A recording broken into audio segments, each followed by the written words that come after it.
And to be frank with you, I've got some concerns about your record. Let's start with your decision to allow illegal immigrants to use arrest warrants as a form of ID at TSA checkpoints.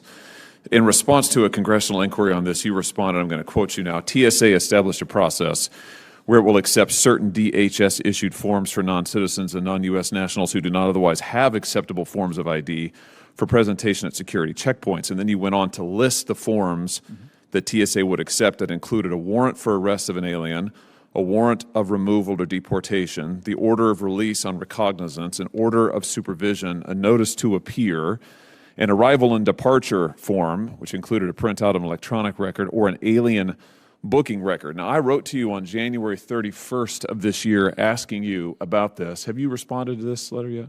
No, sir, we have not responded, but I will respond. I didn't think so. I will respond tomorrow. Okay. Right after today's hearing. It's amazing how that works. Well, actually, I saw a response earlier, and it didn't meet. Do I have the response? No, you don't, but you'll have it tomorrow. Right after today's hearing. Maybe we should have more of these hearings. We may get more. This is July, isn't it? I sent it to you in January. That's a very long time to respond to a letter that is 2.5 pages long. So let's just see if we can get some answers now. How many individuals have presented TSA with arrest warrants or deportation notices and were permitted to travel in this calendar year? Under 1,000, sir. How does this policy comport with 18 U.S.C. 1325, which criminalizes improper entry into the United States by an alien? Sir, these individuals that have these arrest warrants, those arrest warrants were issued by the Border Patrol or a customs officer, and they serve as a beginning to our identity verification process. So you can't walk up to a checkpoint, wave that form, and then you go right through into screening. We go through a process to verify that you are the person that you claim to be, and that you are receiving the level of screening, which always includes enhanced screening when people don't have the proper identification. So if somebody who presents an arrest warrant is subject to an in-person interview with the airport's federal security director? They have an interview with the officers that are on scene at the checkpoint, but that's not all that's happening. What those officers are doing are they're talking to... When you say the officers on scene at the checkpoint, what are we talking about? The transportation security officers, the uniformed officers at the checkpoint. Okay, but not the federal security director. They will bring in the federal security director if needed. Well, why would that person not be needed if you have someone who's an illegal immigrant?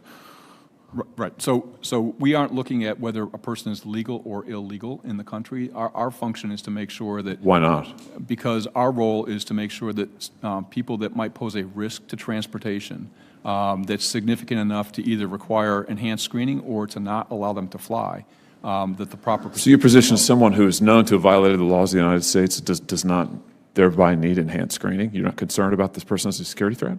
Sir, there are people every day that violate the laws of the United States that fly. We look for things that are related to transportation security. And you don't think someone who is by definition, somebody who presents a warrant for arrest, you don't think that necessitates enhanced screening? They get enhanced.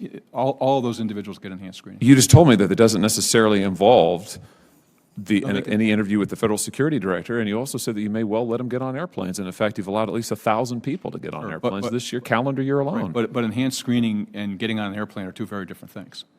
You know, you can. So I just don't understand why you have. I mean, I think for every person watching this hearing who has experienced the TSA screenning process, it can often be very onerous. It's very long, and in fact, under your tenureship, the times for screening have gone up at airports all across the country, including in my home state of Missouri. St. Louis is now the 6th longest screening process in the country, despite the size of our airport there. People who have done absolutely nothing wrong are law-abiding citizens in every respect, are subject to the most invasive screenings at these airports, yet you're allowing illegal aliens to present warrants for arrest and waving them onto airplanes. How does that make sense? Not doing that, sir. You just told me that you've let 1,000 people travel on airlines who present to you warrants for arrest. Yes, right? Sir. And they present those warrants. That warrant is the beginning of an identity verification process, which follows. Why isn't it the end? Why isn't that the end of the process? And you say, sorry, you have a warrant for an arrest. We're not going to allow you to get on an airplane. Because we want to identify who is presenting themselves at the screening checkpoint and ensure that those individuals get the right level of screening. For folks that do not have the acceptable forms of ID that we list on our webpage, they all receive enhanced screening. So every single person that presents a warrant receives enhanced screening before they're allowed to get on an aircraft. Now, if they don't pass that screening, they don't get on the aircraft. Boy, I think you're going to have a hard time explaining to folks who wait for all of this time in these lines, who subject themselves voluntarily to all of the restrictions that you impose, who are patted down, who are frisked, who are asked to stop aside, who have their luggage rifled through, who have items confiscated from them, who are randomly selected or sometimes perhaps not so randomly selected for enhanced screenings, but you're allowing illegal aliens with warrants for arrest to get onto airplanes, and you've allowed at least 1,000 of them in this calendar year. I mean, I just find that totally extraordinary. Let me ask you about something you did when you were briefly acting security of DHS from January 20th to February 2nd of 2021. You published a memo during that time that enacted a 100-day moratorium on almost all illegal immigrant removals from the United States, as well as a 100-day review of DHS immigration law enforcement policies. Thankfully, this was blocked by a federal judge. I just want to have you explain. I don't understand why you were trying to reduce border enforcement capabilities at a time when we were and are experiencing record levels of illegal immigration.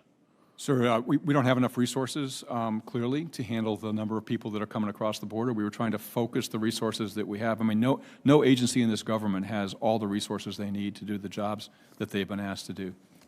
So, I'm sorry. So your answer is that you wanted to do less enforcement and just ignore everybody who was here before November 1st, 2020? Not at all. We wanted to do more effective enforcement. Here's what you attempted to do. You tried to narrow DHS's enforcement abilities to include only three types of illegal aliens. One, spies and terrorists. Two, aliens who entered after November 1st, 2020, or those convicted of aggravated felonies and were released from incarceration on or after the date of your memo. That's a significant narrowing. Basically, if you came before November 1st, 2020, and you issued this in January 2021, you're just off the hook. So those are enforcement priorities, but not all the enforcement that could occur. And if you read further in that memo, it allows for discretion by the officer. Those priorities are primarily for resource allocation decisions as to where the resources would be placed to be most effective. And I think those three priorities are three of the very top priorities that we ought to focus our limited enforcement capability on. Well, I'm just glad that a judge blocked the attempt to do this. And I have to say, in terms of your priorities and what you have done, from allowing those with arrest warrants to fly while subjecting law-abiding citizens to what you have done, to your record of the terrible wait times and experience that you're putting law-abiding citizens through, to this action, I just can't say that I agree with your priorities, Mr. Bukowski. Thank you, Mr. Chairman.